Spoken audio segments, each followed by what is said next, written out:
Beautiful music there, Simpiwe Dana, and this on the morning as we celebrate and look back at the life and times of Steve Biko. It was too short, the life too short, only 30 years old, but today being the 40th anniversary of the death of Steve Biko. And we've been asking you this morning on Twitter two things really. Firstly, do you believe that an inquest into the death of Steve Biko should be opened? And also tell us your favorite quote. Well, let's take a look at some tweets, some of the tweets that you sent through at Morning Live SABC. Of course, the first one from Ntlantla, like, he go out there and help a black person without expecting something in return. Hashtag Steve Biko.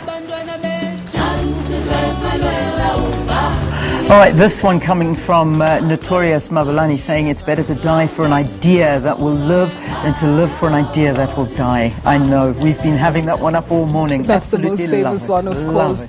The Rush writing to us as well, should have been opened long time ago, of course, referring to the inquest. His inquest should have been the one who set a precedent for all. Yeah, that's, I must say, that's been a common sentiment by many people shared here. Mueva saying that I think the inquest must be open on Biko's death. We've many unanswered questions that need explaining, and this just for closure. All right, Mzuki is writing to us as well. Inquest into the death of Bantu Biko is long overdue. Long live the spirit of Biko. There will never be anyone like you. Next one coming from Sia saying an inquest must be opened. We need to know. Okay, the next one from Solo. Just wondering what the objective of opening up an inquest into Biko's death only now would be. All right. All right, and Collins saying, yes, I agree. Inquest Steve Biko death to get some closure. Well, there you go. I think the previous question may just have been answered. I think it's just to get the closure that many people are just wanting to know what happened, and there's so many unanswered questions that live. Now, Steve Biko has left a lasting legacy, not only as a stalwart for who fought for economic freedom, but a leader that helped to lay the foundation and bridge the divide years later. All right, Steve Biko's contribution in students' politics dates back to 1968 when he formulated the first organization, which is SASO. His legacy is seen throughout the involvement of student leaders in today's politics, which has led to radical movements such as Feast Must Fall. As South Africans mark 40 years since Biko's death, we remember the stalwart who believed that through education, economic freedom can be achieved. We see a completely non-racial society. We don't believe, for instance, in the so-called guarantees for minority rights. The 40th anniversary of Biko's death comes the wake of renewed awareness of the black conscious philosophy that Biko championed. The philosophy appears to have gained traction largely among the country's black-born frees at the end of the apartheid in 1994. This is what students at universities across the country are fighting against through the Fees Must Fall movement.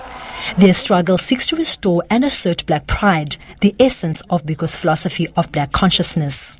In Biko's philosophy, in I Write What I Like, there's a strong emphasis on engaging systems and structures to change them.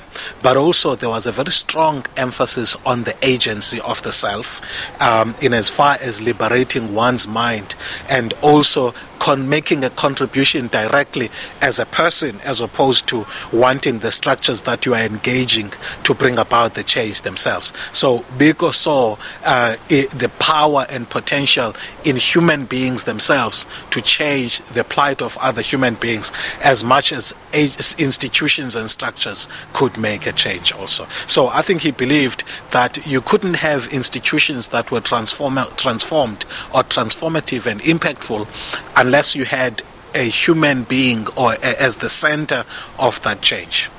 The late Black Consciousness Movement leader has been described as a courageous fighter for human rights. That was a great thinker, a person that had love for humanity, a person that really wanted a true and non-racial South Africa. That was Steve Biko. Steve Biko was never anti-anything, but he was pro-black. There were few of Steve Biko. They were not as lucky as we became later on in terms of speaking to big rallies to thousands and thousands of people, which is what we did.